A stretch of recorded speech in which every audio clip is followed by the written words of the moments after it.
안녕하세요. 정치권의 복잡한 현안을 시원하게 풀어드리는 정치펀치 배성규입니다. 안녕하세요. 정치펀치 배소빈입니다. 서해 공무원 피기억 사건과 관련해 문재인 정부 고위공직자 중에 서욱 전 국방장관 그리고 김홍희 전 해양경찰청장이 구속됐습니다. 이제 문재인 전 대통령이 답할 차례라는 반응이 나오고 있습니다. 네, 그렇지만 민주당은 지금 이것이 모든 게 정치 탄압이다. 수사 중단하라고 얘기하고 있는데요. 네. 유족들 입장에서 상당히 분노가 치밀어 오를 수 있는 상황인 것 같습니다. 그래서 오늘은 그 서해 공무원 고 이대준 씨의 형님 이래진 씨를 모시고 얘기 나눠보겠습니다. 네. 안녕하세요. 네, 안녕하십니까. 네, 아이고 뭐 그동안 정말 많은 시간 동안 이 정부랑 이 정말 동생 그 정말 억울한 사정을 풀기 위해서 참 노력을 많이 해오셨고 정말 많은 시간을 보냈는데 이제 2년이 지나서야 겨우 전말이 좀 밝혀지고 있습니다. 네. 네, 그래서 지금 이제 지난 주말에 서욱 장관, 그다음에 김홍희 청장 이 두 사람이 구속이 됐는데 이 구속 심사 때 우리 이래진 씨께서 가셔서 서욱 장관한테 배신자라고 외치셨는데 그때 어떤 마음으로 어떤 이유로 그렇게 말씀하신 겁니까? 더 심한 말도 했었죠. 근데 이제 그때 당시 심정은 이제 국민의 생명을 지키는 안전의 책임자 아니겠습니까? 네. 당연히 전 국방부 장관으로서 네. 유감 표명이나 그 관련된 발언을 듣고 싶었었는데 아무 말도 하지 않고 그냥 바로 도망치듯이 가버렸습니다. 아, 그것 때문에 이제 또 한 말씀 하셨다 이건데요. 아, 근데 요번에 어쨌든 이 두 사람의 구속 보시면서 심경이 어떠셨습니까? 이제 착잡하기도 했고, 아, 이제 시작이다. 그리고 이제 진실의 시간 속으로 이제 들어갔다고 저는 보거든요. 왜냐하면 이제 앞으로 검찰이나 또 재판부에서 이제 판단을 하겠지만, 저는 두렵습니다. 왜 그러냐면 이 사람들이 얼마나 더 끔찍한 일을 했을까 하는 그런 배신감이 저는 듭니다. 그리고 지난 정부에서 뭐 민주화, 민주주의, 그다음에 국민을 위해서 그 어떤 말들을 많이 해왔었지 않습니까? 근데 실상 보니까 국민을 죽였고 국민을 탄압하고 억압했던 사람들이었다는 게 좀 경악스럽다라고 저는 생각을 했습니다. 예. 근데 이제 두 사람 모두 막판 구속 적부심 심사에서도 계속 무죄를 주장을 했습니다. 또 법원은 구속을 결정을 한 상황인데 결정적으로 어떤 이유로 구속 결정을 내렸다고 보십니까? 서욱은 이제 국가 자산에 관련된 밈스 기록을 삭제를 했다고 했지 않습니까? 그 정보는 그 어떤 일이 있어도 지워서는 안 될 자료들이거든요. 왜냐하면 국민의 세금으로 취득한 정보 자산들이고 또 향후에 국가 안보나 방위 태세에 의해서 기록을 남겨야 되는 건데 자기네들의 선택적으로 그 정보를 삭제했다는 것은 어찌 보면 깊게 가면 내란죄 저는 해당된다고 봅니다. 당연히 구속돼야 되는 거고 해경청장은 저를 처음 면담했을 때 항해사니까 월북했다라고 했거든요. 저는 그때 당시 그 소리를 듣고 아 진짜 좀 나쁘게 표현하면 기싸대기를 그냥 그대로 날려버리려고 생각을 했었거든요. 그 사람도 그 해기사 면허가 분명히 있을 거예요. 그다음에 해경의 상당수 직원들도 면허가 있습니다. 그럼 그런 사람들도 월북의 대상자 아니 예비 대상자 아니겠습니까? 자기 직원들한테 화살을 돌리는 꼴인 거고요. 그리고 이제 구명동의권에 관련해서 한자 표기가 돼 있다는 것을 나는 안 본 걸로 할게. 이 말은 뭐냐면 동생은 어찌 보면 라이프 자켓을 입지도 않았는데 자진 월북의 근거로 그것을 주장을 했지 않습니까? 아마 판사도 그 부분에 관련해서 좀 재질이 나쁘다고 판단을 했을 것 같습니다. 그래서 청구를 했겠죠. 맞아요. 근데 저희가 보면은 이 서욱 장관 같은 경우에는 나중에 삭제한 것도 아니고 관계장관 회의 직후에 새벽에 가가지고 퇴근한 직원을 불러내서 다 없애버렸는데 이게 무슨 전에 보면 왜 산업부 그 탈원전 때 월성 자료 뭐 판밤중에 몰래 들어가서 450건 다 삭제한 거 그거랑 비슷한 느낌을 줘요. 이건 정말 고의적이에요, 고의적. 고의적인 것도 있지만 네. 상당히 악의적이라고 네, 그렇죠. 보죠. 그냥 국가 안보 자산을 그러니까요. 자기들 마음대로 대통령 제가 없이 했다는 자기들 것도 불리한 거 문제가 다 지운 거 그렇죠, 아닙니까? 그렇죠. 예. 그것은 좀 문제가 심각한 예. 거죠. 그리고 김홍희 청장도 보면은 이게 군명정뿐만 아니라 가정불화나 무슨 이 도박비 때문에 그런 것처럼 몰아가는 쪽으로 수사를 유도했고 또 무슨 표류 실험이나 전문가 의견도 다 왜곡해 버렸어요 이분은. 그러니까 이제 7가지의 근거 중에 네. 뭐 처음에 뭐 슬리퍼 구명 그렇죠. 슬리퍼도 그렇고. 네. 했는데 부유물 같은 경우는 제가 특정을 하라고 그랬거든요. 네. 그게 저반할 때 방어하는 그쵸, 판자냐 예. 아니면 그 나무 판자냐 아니면 스티로폴이냐 네. 정확하게 특정을 해라. 왜냐하면 공안 사건이고 간첩죄로 이제 죄를 물으려면 확실한 근거나 이런 물증이 나와야 되는데 그런 것도 제대로 얘기를 하지 않았거든요. 네. 그리고 이제 정신적인 공황에 관련해서 예. 이걸 내가 덧붙여 설명을 하자면 이번 그 국민의힘 하태경 위원장이 TF팀에서 네. 그 실체 조사를 했습니다. 네. 했는데 9월 22일 날 발표를 했거든요. 네. 근데 이미 그 기록에는 21일 날이라고 표기가 돼 있더라는 거예요. 네. 그리고 한 사람한테는 2번 이제 질의를 했는데 첫 번째는 그럴 가능성이 있다라고 했다가 두 번째 번복을 했어요. 근데 이 번복안을 배제하고 첫 번째 안 하나만 가지고 네. 정신적인 공황이라고 했고. 아, 그렇죠. 이게 뭐 7가지 근거가 네.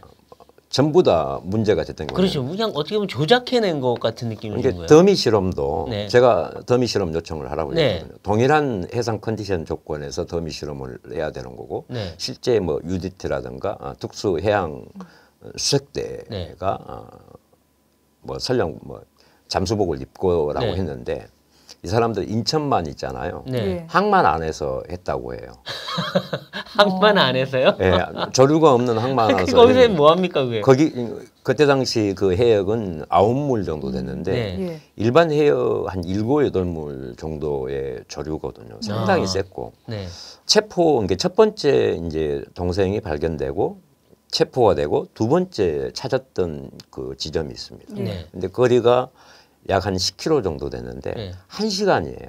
1시간 만에 10km를 밀려갔어요. 그만큼 조류가 아, 네. 셌는데 그런 부분들에 감안하게 되면 우리가 이제 전문적인 아까 덤이나 조류 네. 외측 시스템에 관련해서 이제 판단을 하지 않습니까? 네. 근데 이제 해상은 네. 바닥이 팽팽한 곳이 있고 네. 울퉁불퉁한 지형이 있고 네. 또 암초나 이런 것들이 그럴 때 많거든요. 있겠죠. 그런 것을 감안을 하게 되면 그게 불규칙하게 네. 갑니다. 아, 그렇겠죠. 그런 그러니까 것을 이제 감안 안 한 거죠. 네. 그러니까 월북이라고 볼 정황이 있는 게 아닌데 월북으로 결국 몰아간 것도 그 실험상에서 나타난다고 볼 수 있겠군요. 그렇죠. 그리고 네. 이제 해상은 우리가 생각하는 것보다 상당히 복잡다단합니다. 네. 왜 그러냐면 아까 얘기했듯이 1시간 만에 10km를 갔듯이 네. 38km든 32km든 뭐 밀물과 썰물에 왔다 갔다 하면서 네. 가는데 그때 당시 해역은 수온이 22도 정도밖에 안 네. 됐습니다. 그러면 이제 건강한 사람도 저체온증이 30분 정도 되면 오기 시작하죠. 오기 시작하는데 네. 동생은 그때 당시 아주 얇은 그 근무복 추리닝 아, 바지하고 네. 반팔을 입고 있었어요. 아하. 이제 빠고 나면 허우적 됐을 거고 네. 2, 30분 만에 기진맥진했을 거예요. 네. 그거 이제 저희 같은 사람들은 생존 교육을 받습니다. 네, 네. 받기 때문에 이제 힘이 빠지면 보통 누워서 배영 상태에서 이제 체력을 보충하고 주변을 탐색을 하고 이제 이런 것들을 보죠. 아, 그렇군요. 그렇기 때문에 한 38시간 정도 네. 생존을 저는 했다고 봅니다. 아, 네. 근데 이번에 보면 이제 군도 그렇고 해경도 그렇고 국정원, 통일부까지 전부 나서서 월북몰이 하는데 아주 한 통속인 것처럼 손발을 다 맞춘 것 같은 느낌이 드는데 그래서 이게 서욱이나 김홍희 그다음에 무슨 박지원 이런 사람들 한 명 한 명이 다 따로 한 게 아니라 누군가의 전체적인 지시에 따른 것 같은 그런 느낌이 든단 말이에요. 이게 결국 서울이냐 누구냐 이런 얘기가 나오는데요. 근데 그때 당시에 이제 상당히 좀 뭐 웃긴 얘기들이 돌았습니다. 네. 전화를 상대하기 위해서 네. NSC를 개최해서 대응 매뉴얼을 하나로 갔습니다. 그러니까 우리가 최근 밝혀진 로키라고 있지 않습니까? 네. 대응을 국가안보군사기밀로 네. 대응을 했고요. 무대응을 했습니다. 무대응, 예. 네, 국가안보. 예. 네. 근데 그 죄를 이제 동생한테 네. 뒤집어 씌우려면 네. 철저한 조사와 TF팀을 구성을 하고 그런 조건을 맞춰야 되는데 일례로 네. 과거 이제 동생 사건이 있기 전 6년 전에 금강산에서 고 박광자 씨 박광자 사건이 씨 사건? 있었지 않습니까? 네. 그때는 정부가 공식 대응팀이 4개월 동안 활동을 했다고 그래요. 아, 네, 네. 그리고 전문가들도 이 사건을 공안으로 다루려면 공안 TF팀을 구성을 해서 여기서 면밀하게 조사하고 신중하게 발표를 해야 되는데 네. 해경은 언제 이 사람들은 월북으로 준비를 했었냐면 동생이 죽고 난 9시 47분 네. 정확하게 1시간 있다가 해경에서 전화가 왔습니다. 아, 네. 해경 중부청하고 그다음에 인천해양경찰서 수사과에서 나한테 뭐라고 전화가 왔냐면 혹시 월북에 관련된 정황이나 그런 단어를 얘기한 적이 있느냐라고 물어보더라고요. 아, 죽고 나서 1시간 만에. 그렇죠. 아. 그리고 이제 이 사람들은 수색 과정에서도 네. 그런 모의를 했어요. 아. 이게 제가 이 사건의 실체를 현장에서부터 이것은 이게 이제 앞으로 시간이 지나면 복잡하겠다. 내가 정말로 힘들 수 있겠다. 예. 그다음에 내가 어찌 보면 국가를 상대로 대항을 하려면 목숨을 걸어야 될 상황도 있겠다라고 네. 판단한 게 첫 번째 그 라이프 자켓. 네. 구명동이를 해작사 원스타가 사고 선박 선장한테 전화를 합니다. 이게 그 내용이 뭐냐면 전수조사예요. 그 선박에 구명동이가 없어졌느냐 아니면 그대로 존재하느냐 네. 물어봤었거든요. 네. 그러면 그때부터 이미 그 시간이 언제였냐면 제가 한 6시가 이제 그 저녁 밥 먹을 시간인데 네. 터프로치에서 이제 수색을 하다가 예. 내려왔는데 복도에 구명동이가 쫙 깔려 있는 거예요. 네. 그래서 선장한테 야 지금 이 긴박하고 위급한 순간에 무슨 이거 뭐야라고 하니까 저기 전화가 한 세 번째 왔는데 이거 전수조사한다. 어디서 하니까 해작사라는 거예요. 네. 그게 무슨 소리야? 라이프 자켓 전수조사는 해경이나 해수부에서만 네. 하는 거거든요. 해군에서는 이거예요. 관할이 그렇죠. 관할이 아닌데 아니죠. 해군에서 했다. 그때는 저는 그거 꿈에도 생각도 못했죠. 네. 오직 동생이 살아 있을 거라는 희망을 가지고 네, 네, 네. 구조를 했었지 예. 않습니까? 네. 그런 상황이었기 때문에 이게 그 사람들은 생존했을 때부터 이것을 조작을 할 준비를 하고 있었던 거예요. 이미. 네. 네. 근데 이제 이전에 문재인 대통령 때는 뭐 말로는 뭐 억울함을 풀어준다 그래갖고 거들떠도 안 보고 만나주지도 않고 네. 그러면서 진상규명 노력은 하나도 안 하다가 이제 지금 윤석열 정부 들어서서야 이제는 그 뭔가 기류가 달라져서 지금 본격적인 수사를 하고 있는데 네. 야, 이 뭔가 기류가 이렇게 180도 달라진 거 보면서 어떻게 느끼십니까 이게? 제대로 대통령이 국정 수행을 하신다고 보면 됩니다. 네. 대통령은 네. 국민을 책임지는 최고 그렇죠. 기관 아니겠습니까?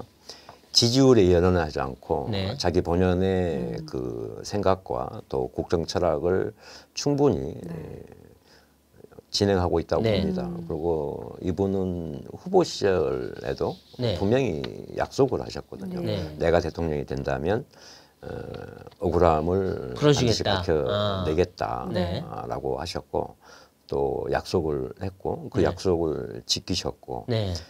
지난 정부의 사람들은 전화하면 전화 받지도 않고 네. 뭐 문자를 보내도 문자 그냥 씹어버리고 그렇죠. 맞아요. 뭐 누구도 와서 저는 그랬거든요. 최소한 네. 구급 공무원이라도 보내서 그러니까 청와대 앞에 다 찾아가셨잖아요. 갔죠. 뭐 오고 몇 번을 행정관, 갔습니까? 행정관도 만나고 네. 제가 청와대 방문을 한 7, 8차례 네. 방문을 했었거든요. 그때마다 네. 거기 밖에서 무슨 뭐 거지 동냥하듯이 전달하고 정말로 비참했었거든요. 네, 네. 그렇지만 그 사람이 얘기를 했었어요. 뭐 취임해가지고 그 인천 그 낚시 여선 전복 사건이 있었지 않습니까? 맞습니다. 그때 바로 현장 뽀로라니 네. 가서 뭐 지켜주겠다 했고. 그 묵념까지 하고 그랬어요 그때. 그다음에 그 우리가 아픈 역사지만 네. 세월호에 관련해서 얼마나 울겨 먹었습니까? 그러니까요. 그래서 일말의 양심이나 기대를 했었죠. 네. 기대를 했었지만 역시 네. 말뿐인 정치를 하고 있구나라고 아, 그렇죠. 저는 생각했습니다. 지금 야당에서는 계속해서 이제 정치 보복이다 이렇게 이야기를 하고 있는데 이제 1인 시위 하실 때도 그렇고 또 다른 장소에서도 야당 의원들과 만날 기회가 많이 있으셨을 것 같은데 직접 이렇게 마주해서는 어떤 이야기를 좀 나누시는지요? 뭐 우상호 위원장이나 뭐 황희 의원 뭐 네. 여러 사람들 만났죠. 박범계 의원 1인 시위 할 때는 쫓아갔는데 네. 아무 대응을 안 하는 거예요. 한마디도 네. 하지도 않고 나를 네. 이제 내가 누군지 존재를 알고 난 다음부터는 예. 그냥 말하지 않고 그냥 네. 입을 다물더라고요. 아. 그리고 자기 이제 나 때문에 못 하겠다고 그 멘트만 던지고 행안이 가버린 거예요. 만약에 네. 그때 전직 법무부 장관으로서 이 부분에 관련해서 그 어떤 얘기를 해줬다면 네.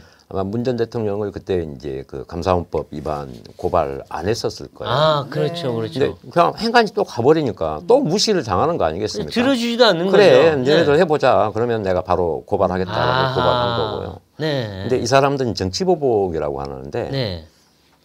국민을 얘기하면서 국민을 죽였고 네. 그 국민을 그렇죠. 간첩죄로 맞아요. 누명을 씌웠고 네. 또 지금까지도 그 프레임 속에서 갇혀서 얘기를 합니다. 그렇죠. 근데 그 네. 사람들은 과거에 지난 30년, 40년 동안 군사 네. 독재 또 군사 정부 시절에 네. 투쟁을 해왔던 게 민주주의 민주화예요. 그렇죠. 네. 그리고 그 나중에 민생과 네. 그다음에 국민을 얘기를 했었습니다. 근데 이 사건 하나를 보게 되면 이 사람들이 그동안 전부 다 거짓말쟁이였고 오직 자기들의 정치적인 어떤 네. 권력을 유지하거나 네. 정치적인 생명을 지키는 데만 올인을 했고 국민은 절대적으로 외면을 했다라고 저는 생각을 합니다.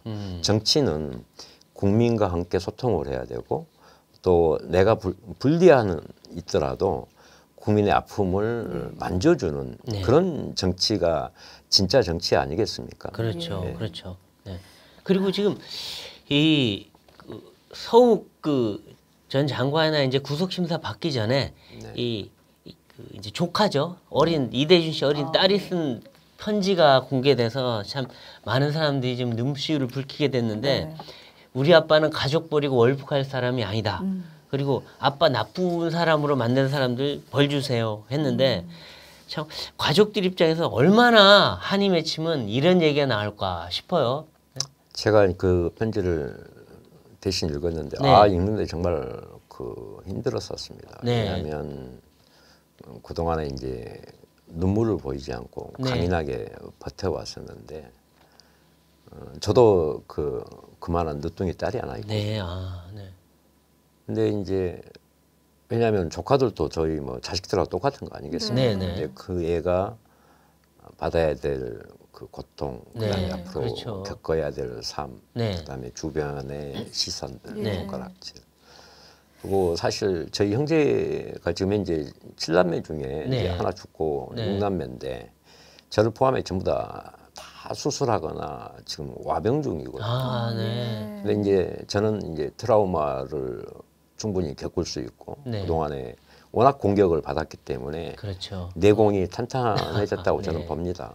하지만 가족의 대표로서 흔들리면 안 되니까 네. 또 지켜야 되지 않습니까? 네. 그리고 이 사건은 간첩이라는 엄청난 제명으로 네. 조작을 했던 사건이고 네.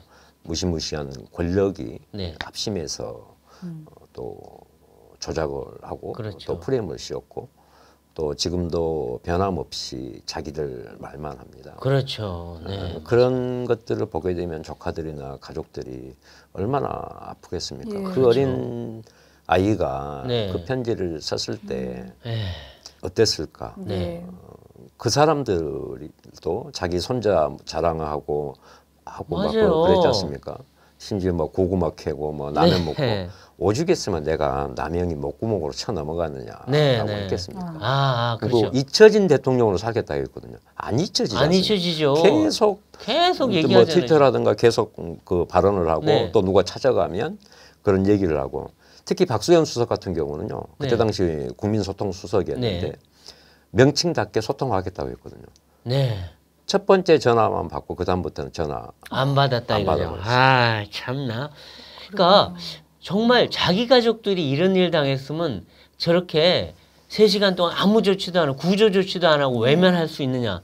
그래서 더 나가서 월북몰이까지 했겠느냐 이런 생각이 들으니까 이거 결국 자기들 편한 대로 자기들이 유리한 대로 모든 걸 끌고 가고 사실은 북한만 바라보고 국민은 안중에도 없는 거 아닌가 이런 생각을 사람들이 하게 되죠. 그렇죠. 왜냐하면 그때 당시에 분명히 이제 얘기를 할 때는 예. 일반인한테 얘기하지 말고 나는 자타가 공인하는 네.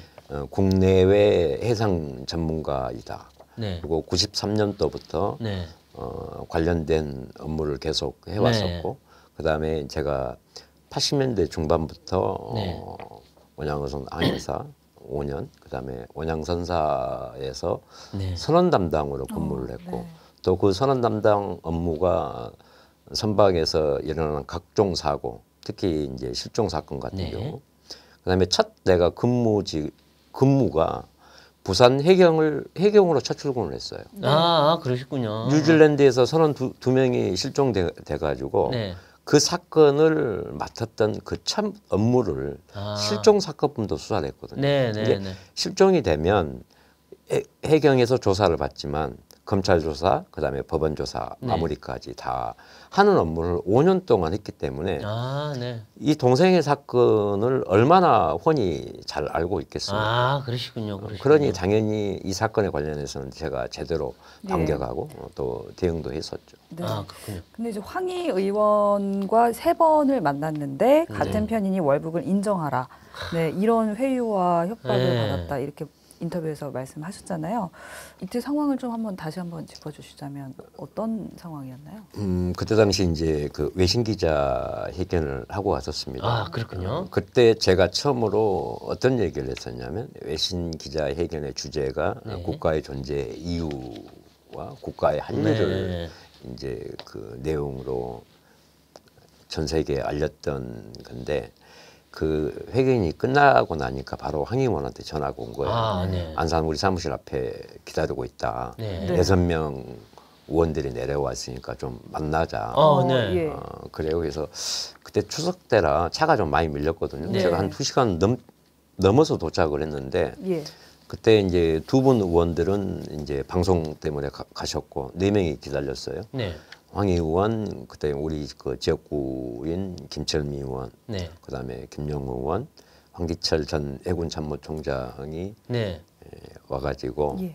방금 우리가 국방부 가서 SI 첩보를 보고 들었는데 월북의 정황이 확실하더라 라고 한 거예요. 그래서 그 정황이 동생의 직접적인 육성이냐 아니면 동생이 말했느냐라고 하니까 아니라고 그래요. 그렇죠. 그러면 무슨 근거로 월북이 확실하냐. 무조건 자기들이 들어보니까 월북의 정황이 확실하더라라고 해요. 네. 그러면서 김철민 의원이 호남이니까 같은 네. 편 아니겠느냐. 월북 인정해라라고 한 거예요. 그래서 내가 무슨 소리 하십니까? 호남이면 더더군다나 이렇게 가시면 안 되는 거죠. 더 다독이고 제대로 해야 되는데 그냥 이렇게 같은 고향이니까 같은 편이라 웃긴 소리 하지 말아라. 나는 그거 인정 못 하겠다. 맞아요. 라고 합니다.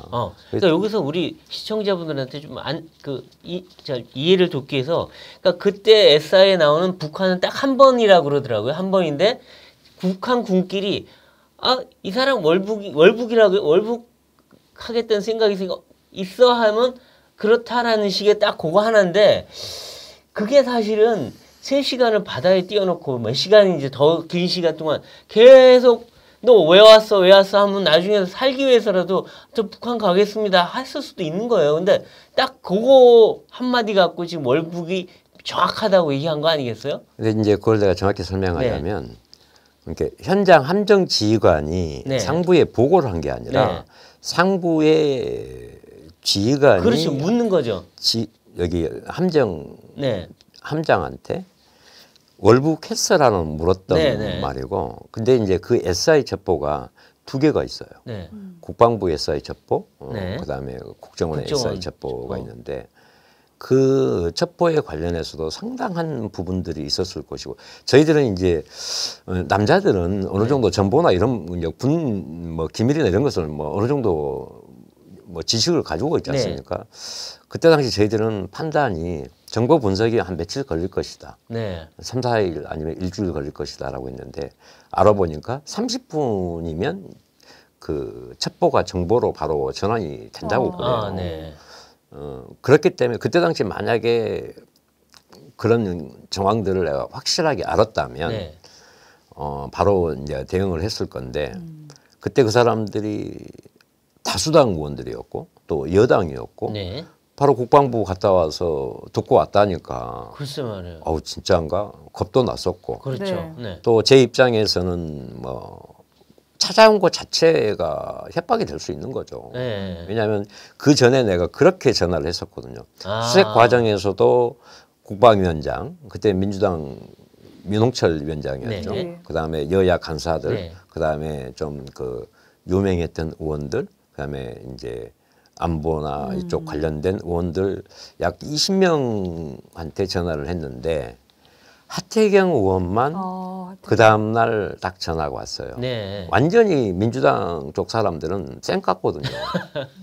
지금은 내가 의원실에 전화해가지고 민주당 의원들이 저 잘못된 발언을 하게 되면 내가 이제 직접 항의를 하죠. 네. 네. 나 서해 그 해수부 공무원 네. 형 이래진인데 네. 당신도 왜 그런 말 하시느냐라고 하면 아무 말도 안 해요. 네. 지금은 이제 뭐 알겠습니다라고 대응을 네. 하지만 예. 그때 당시에 좀 이 사항을 좀 알아봐야 되겠다. 네. 뭐 통일부, 국방부, 합참, 네. 이함대, 네. 해작사. 저는 그때 당시에 지푸라기를 잡는 심정으로 네. 네. 전화를 다 돌렸는데 네. 알아보겠다고 했지만 그 다음에 단 한 번도 대답이 없었거든요. 아. 그러면서 예. 찾아와서 호남이니까 네. 같은 편. 그것은 당신들도 생각이고. 그렇죠. 그래서 내가 나는 동생의 명예를 내보가고 네. 진상을 밝히겠다라고 네.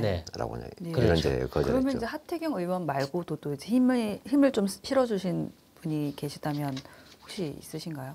뭐 국민의힘 한 4, 50분 정도 아, 되죠. 네네. 만나게 됐고 예. 또 국감에서도 계속적으로 이제 그렇죠. 발언을 하신 네. 뭐 원내대표이셨던 김기현 의원, 아, 그렇죠. 권성동 의원, 네. 그다음에 이제 최근에 미국을 같이 동행했던 뭐 항보승 네. 의원이라든지 네. 네.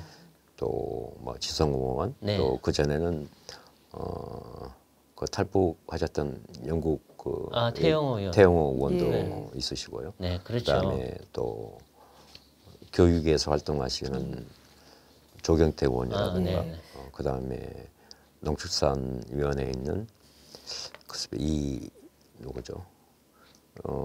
상당히 많은 분들이 네, 그렇죠. 이제 네, 도와주시고 그러시군요. 이제 최근에는 이제 양금희 의원하고 네. 자주 소통을 해서 이제 진상을 밝히는데, 왜냐하면 정확한 정보와 이런 그 증거를 들어야만 이 예. 말씀을 하실 수 있지 그렇죠. 않습니까? 그렇죠. 네. 그리고 이제 지금은 국민의힘이 여당이기 때문에 정보 접근성이 훨씬 더 좋습니다. 네. 그때 당시 민주당은 그렇죠. 이제 여당이었기 다르죠, 때문에 이제는. 자기네들은 거짓된 정보를 네. 가지고 호도를 했고, 네. 네. 지금 현재 국민의힘에서는 여당인데 정확하고 진실되고 또 네. 진실 규명을 하기 위해서 접근을 하고 또 활동을 하시기 네. 때문에 각 상임위에서 이번에 보니까 열심히 잘 하시더라고요. 네. 예. 그렇죠. 민주당 의원들은 정말로 말도 안 되는 말을 하는데 그 민주당 의원은 지금 황희 의원 같은 경우는 왜 서해 공무원 유가족만 그렇게 가슴 아파하냐. 이 북한에서 그 뭐죠? 그 북한 어부들 그 살인의 용의를 맡고 있는 그 사람들 피해자 유족은 왜 얘기 안 하냐 하는데 아니 이분은 도대체 그럼 북한 가서 북한 걱정하시면 되지 자기 국민 걱정부터 해야지. 지금 자기 국민들은 그 생명이 정말 억울하게 죽은 거는 내팽개쳐놓고 지금 이래서 되겠습니까? 회유나 협박이나 하고 참. 내가 그 말을 들었을 때 몸이 그때 엄청 안 좋았었거든요. 네. 그리고 막 인터뷰도 한 몇 건을 했었는데 그 기자분들도 질문이 그래요. 도대체 이 사람 어느 북한 사람 같다라고 하는 거예요. 네. 이제 처음에는 저도 황당한 거예요. 왜냐하면 네. 황 의원이 이제 전체 3번 왔어요. 황 의원만 네. 와서 어린 조카들을 위해서 월북 인정하면 네. 기금을 조성해서 보상하겠다라고 해서 그때 국가의 보상이냐라고 하니까 기금을 조성한다는 거예요. 그렇죠. 그건 뭐. 그러니까 뭐 그 말 나중에 이제 기자들 팩트 체크하니까 아니라고 발뺌을 했는데 네. 또 본인들이 기금이라고 만나게 만났는데 그 뭐 기금이나 이런 거 조성해서 주겠다 뭐 학자금이나 이런 거 그 말이 그 말이거든요. 그렇죠. 그러면서 또 이번에 그렇게 얘기를 했고 황 의원은 나를 3번 정도 만났고 네. 이 정황을 제일 잘 알고 그때 당시에 TF 팀장이었고 이 발언을 들었을 때 아니 대한민국 국민이 희생되고 그 가족들에 관련해서 거짓말하고 협박을 하고 했던 사람이 북한의 희생자를 옹호하고 그 네. 사람들을 생각해서 돌려보냈다는 것은 저는 사상이 좀 의심스럽다고 봅니다. 네. 그리고 이 사람들은 대한민국 국민을 위한 정치가 아니라 오직 북한 바라기, 북한 김정은 위원장의 그렇죠. 눈치를 네. 보는 그런 맥락의 발언이라고 저는 그렇죠. 네. 말하고 싶습니다. 네. 네, 현재 이제 서 전 장관과 김 전 해경청장이 구속이 된 상황인데 앞으로 이제 수사의 칼끝은 어디를 향해야 한다고 보십니까? 최종적인 이제 갈 것은 문재인 전 대통령이죠. 네. 그리고 이제 2명 구속됐고 네. 제가 고발한 사람이 현재 16명, 네. 또 감사원에서 한 사람이 20명. 네. 물론 이제 중복은 되지만 네. 예. 제가 이번 주에 또 고발할 사람들이 네. 또 있거든요. 그리고 이제 혐의점이 나오는 사람들 전체 고발할 생각이고요. 예. 그다음에 이번 이제 국정감사를 통해서 발언했던 사람들에 관련해서도 도저히 용서가 안 됩니다. 네. 이 사람들이 국내법이 안 된다면 제가 국제법으로라도 뭐 인권 제소를 할 거고요. 네. 또 고발을 할 겁니다. 네. 면책특권 뒤에서 자기들 멋대로 발언하는 것에 대해서 네. 누군가가 책임을 묻지 않는다면 네. 앞으로 이런 사례들이 계속 나올 네. 거고 또 그것을 들어야 되는 국민들은 가슴 아플 거 아니겠습니까? 아예 이번 국회에서 이것을 종식을 시킬 생각입니다. 네. 네. 근데 지금 이제 이 핵심 중에 한 분이 서훈 당시 국가안보실장인데 네.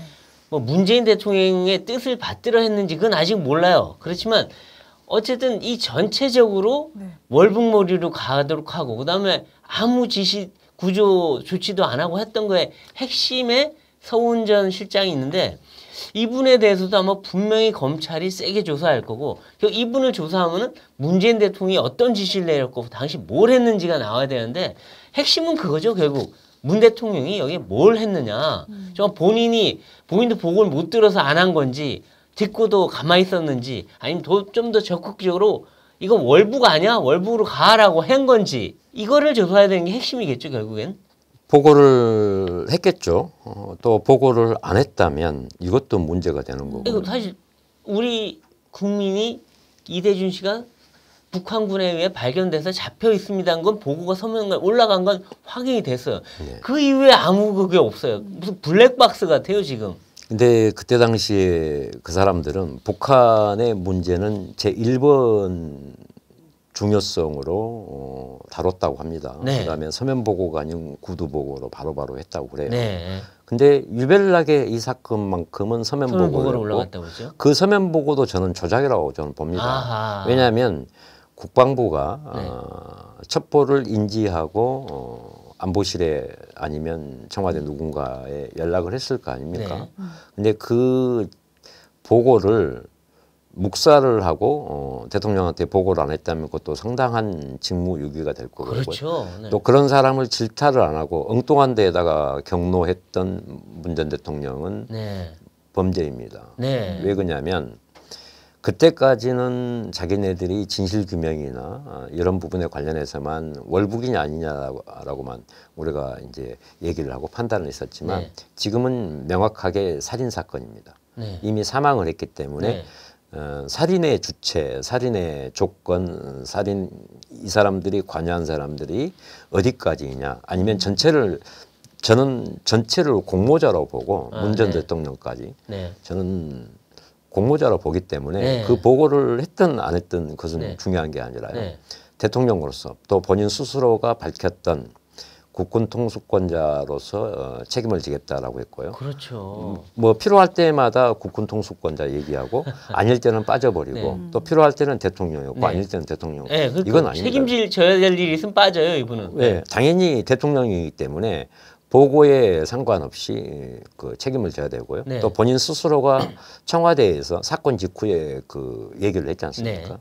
죽고 나니까 다 수습, 다 조작하고 다 은폐하고 나서 그때서야 전 국민에 네. 알려라라는 이런 정말로 한심한 네. 이게 무능하고 저는 무식한 대통령이라고 봅니다. 이미 자기들 지금 결과에 나오듯이 정보를 삭제하고 다 조작해놓고 네. 다 없애놓고 그때서야 국민한테 뒷북치는 그렇죠. 이런 그 대통령은 우리는 그런 사람은 필요 없다고 저는 그렇죠. 생각을 합니다. 그러니까 지금 보면 세월호 7시간 갖고 이 문 대통령이 직접 박 전 대통령을 얼마나 공격을 했어요. 뭐 했냐. 네. 사실 그때는 박 전 대통령이 할 일이 없었어요. 사실 그냥 배는 이미 전복되었고 그런데도 그렇게 공격을 했던 사람이 자기는 우리 국민이 뻔히 저기 북한 해역에 있는데도 아무 조치를 안 했어요. 3시간 동안. 이거야말로 직무유기잖아요. 그렇죠. 거기다가 두 번째는 아니 밑에서 월북머리를 다 하고 있는데 본인이 그거를 몰랐다? 이게 말이 안 되죠. 아마 거기에 본인도 공모자일 가능성이 상당히 저는 높다고 생각합니다. 그 세 번째는 이거요. 아니 그래도 유족들이 억울하다. 억울함 밝혀달라 했더니 이분 말로는 내가 직접 챙기겠다. 진실이 밝혀지도록 하더니 진실 은폐하는데 가장 앞장섰어요. 공개 안 했죠. 그다음에 재판에서 지니까 항소했죠. 거기다 대통령 기록물로 아예 봉인까지 해버렸어요. 은폐행위까지. 조작에 은폐. 그러니까 직무유기, 은폐, 조작 다 한 거잖아요, 이게. 이거 정말 큰 거죠. 그러니까 이 양반은 또 한 사례가 있어요. 그 취임해가지고 그 다음해인가 2017년 7월 25일 날 뭐라고 했냐면 네. 또 아주 또 좋은 말을 했습니다. 정보력이 취약한 국민이 국가를 상대로 재판을 했을 때 무슨 세상이 뒤바뀌겠느냐. 네. 항소를 자제하라. 그렇죠. 그리고 그 내용을 내가 박수현 수석한테 보냈는데 네. 그 다음날 바로 항소를 했습니다. 네. 그리고 네. 또 박근혜 전 대통령에 관련해 가지고 몇 년이죠? 야당 대표 시절에 네. 트위터와 자기가 기자회견을 통해서 네. 네. 전직 대통령이라고 할지라도 검찰 수사 당당히 받아라. 그렇죠. 그러면 저도 이제 대받아 치는 거예요. 네. 네. 본인이 얘기했던 그대로 실천하십시오. 그렇죠. 네. 그리고 보고를 받았든 안 받았든 네. 그게 중요한 게 아니라 국민의 생명과 안전을 지키지 못했던 대통령은 네.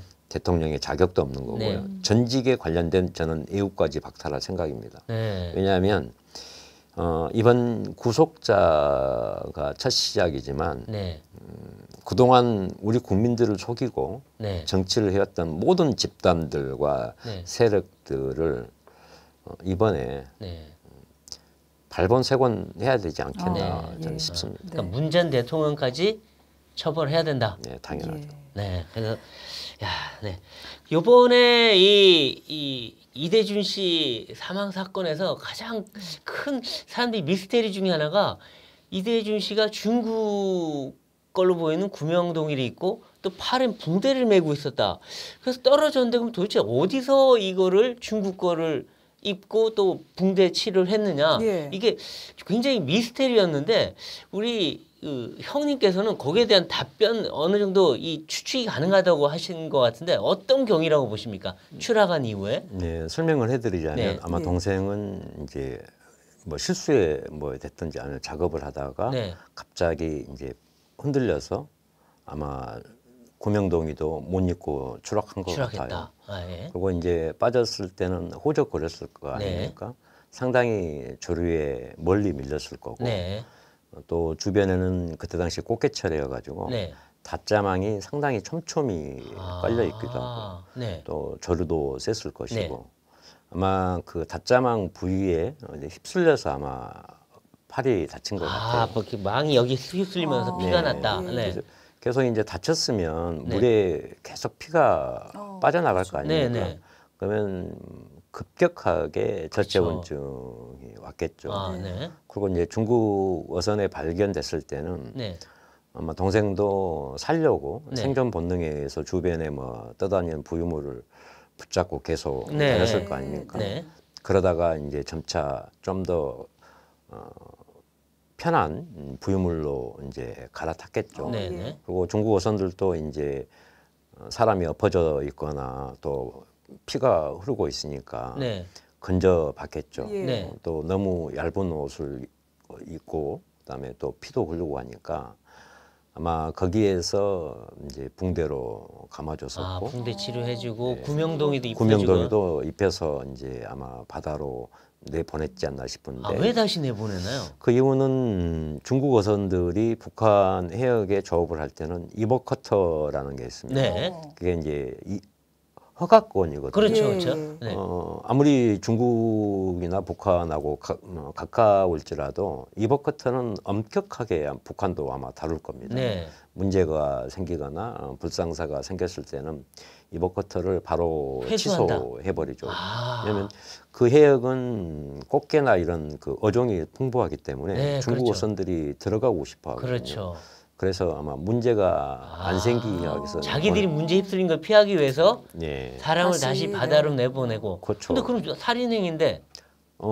그나마 좀 자기네들이 좀 면피를 하기 위해서 구명동이까지 입혀줬겠죠. 네. 왜냐하면 그 사람들도 뱃사람들이었기 때문에 저체온증이 걸린 사람이었고 또 한국 사람이란 거 알았을 것이고 네. 그렇죠. 구명동이는 최소한 입혀서 한국 바다로- 공무원이니까 이제 예. 내려다 놓고. 예. 근데 그 북한 그 군에다가 연락을 했을까요? 그러면 그쪽에서? 그럼 당연히 해야죠. 이런 사람 있는 거 봤으니 와서 데려가라. 네. 그래서 아마 북한 군이 군에 바로 와서 발견할 수가 있었다. 예, 체포. 근데 발견해서 그 이대준 씨를 계속 몇 시간을 끌고 다녔다는 거죠? 밧줄에. 그렇죠.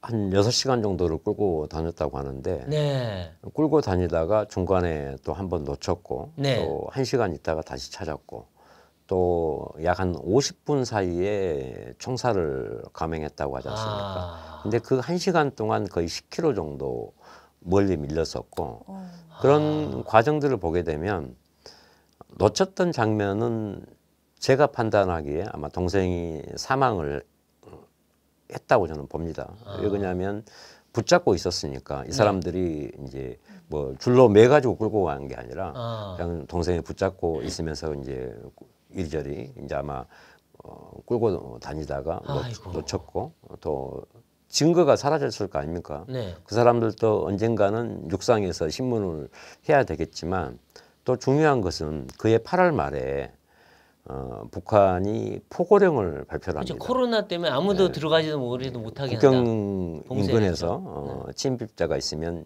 즉각 사살한다는 네, 그런 그렇죠. 포고령이 있었고 우리나라 정보당국이나 정부는 그 사실을 알고 있었습니다. 그 과정 자체가 상당히 긴박하고 위급한 순간이었다는 것을 다 알고 있었음에도 불구하고 정부는 아무 조치를 안 아무 했군요. 조치를 안 한 거죠. 전화만 한 통화해도 우리가 가서 데려올 테니 조금만 기다려달라 했던가 그런 조치가 없었다는 거죠. 그렇죠. 왜냐하면 해상에서는 바다기 때문에 네. 뭐 위치 이제 포인트를 주는 거죠. 네. 뭐 북이 몇 도, 예. 그렇죠. 동경 몇 도 지점에 너네들 국민이 있다. 네. 그리고 서로 그 지점에서 너네들 함정 한 척 우리 끌고 가겠다. 거기서 네. 만나서 인수인도해가라라고 그냥 그 국제선선 통신망을 통해서라도 가게 그렇죠. 되면 충분히 가능했었는데 그러한 조치가 안 됐다는 거죠. 예. 그리고 이제 첫 번째 북한이 인지할 수 있는 국제 전환 신호를 송출을 안 해서 북한도 그 사실을 몰랐을 것이고 그렇죠. 또 그래서 또 아마 그냥 사살 한가 아닌가. 훼손했다고 네. 저는 생각합니다. 알겠습니다. 그리고 이제 또 하나의 물론 이제 그 문 전 대통령 우리 정부의 잘못도 있지만 또 직접 가해자는 북한 아니겠습니까? 네. 어떻게 바다에 떠 있는 사람을 쏴 죽이고 거기다가 불까지 질러서 시신을 소각하는 이런 만행을 저질렀는데 그럼 김정은과 북한 정권에 대해서 책임을 묻겠다 하셨는데 실질적으로 참 책임 묻기 쉽지는 않아요. 근데 어쨌든 어떤 법적 조치를 지금 하고 계십니까? 아니면 어떤 노력을 하고 계십니까? 지금 그래서 제가 미국도 갔었고 네. 그다음에 뭐 샬몬 그 북한 인권 특별 보고관도 만나고 네. 다음에는 유럽도 가서 네. 지속적으로 만날 거고요. 그다음에 이시나 대사도 네. 최근에 만났지 않습니까? 예. 또 미국에 가서 조태용 대사라든지 또 뉴욕의 그 유엔 대사도 네. 만나고 이 부분에 관련해서 국제적으로 좀 관심을 가지고 메시지를 던져주십시오 라고 했고 예. 또 원비호 가족도 만나서 관련 법에 관련된 그렇군요. 공의도 예. 의견도 나눌 거고요. 또 이제 음. 국내에서는 앞으로 이제 제2의 안게 한국판 원비호법을 지금 네. 좀 만들어 달라고 네. 원님들한테 얘기를 예. 했었습니다. 이렇게 힘든 싸움을 이어가고 계신데 네. 이 자리를 빌려서 국민들께 또 전하고 싶은 이야기가 있으시다면 한 말씀 해주십시오. 이 사건은 정부가 또 엄청난 권력이 또 수많은 관료들이 합심을 해서 공조하고 만들어낸 비극적인 사건입니다. 거기다가 정치인들까지 합세를 해서 네. 국민을 얘기하면서 네. 국민을 죽였고 또 그것을 다시 은폐하고 조작을 합니다. 이제 국민은 네. 과거의 국민들이 아닌 저는 현명한 분들이라고 저는 생각합니다. 내일처럼 좀 관심을 가져주시고 또 아파하고 또 이런 사람들이 정치를 못하도록 철저하게 감시하고 응징을 해줬으면 감사하겠습니다. 네, 그렇군요. 네, 오늘은 정말 안타까운 유족들 마음을 전하기 위해서 제가 이대준 씨의 형님이 이래진 씨를 모셨는데요. 참 가슴 아픈 사연들 많이 들어봤습니다. 근데 이 국가의 존재에는 국민의 생명을 지키기 위한 겁니다. 그리고 대통령의 가장 큰 직분도 그겁니다. 그런데 그런 국민의 생명이 경각에 달렸는데 이거를 외면하고 직무유기를 하고 거기다가 조작의 은폐까지 했다면 이건 큰 범죄가 아닐 수 없는데요. 거기에 대한 책임 있는 분들에 대해서는 끝까지 규명을 해서 처벌해야 된다. 이게 바로 이 유족들의 생각인 것 같습니다. 네, 정치펀치 저희는 다음 이 시간에 더 화끈한 펀치로 돌아오도록 하겠습니다. 고맙습니다. 고맙습니다.